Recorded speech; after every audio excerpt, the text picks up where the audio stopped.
Baş Dövlət Yol Polisi İdarəsi Goranboyda baş verən ağır yol qəzasının ilkin səbəblərini açıqlayıb.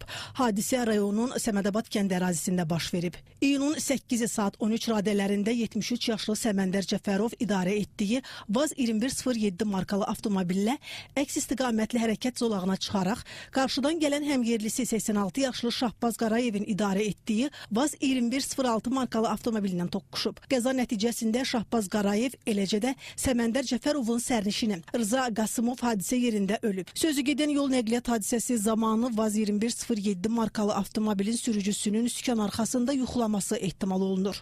Qəza zamanı hər iki avtomobildə olan 5 nəfər xəsarət alıb.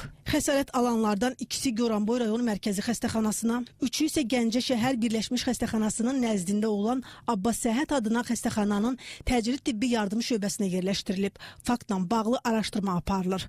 Baş Dövlət Yol Polisi İdarəsi yorğun, yuxusuz və ya səhhətində problem olan şəxslərin sükan arxasında əyləşməsi səbəbindən dəfələrlə ağırlıq dərəcəsi yüksək olan yol nəqliyyat hadisəsinin törədildiyini bir daha təəssüflə qeyd edir. Sürücülərə müraciət edərək onları belə hallardan çəkinməyə, özlərinin və digər hərəkət iştirakçılarının təhlükəsizliyinə, həyat və sağlamlığına biganə yanaşmamağa çağırır.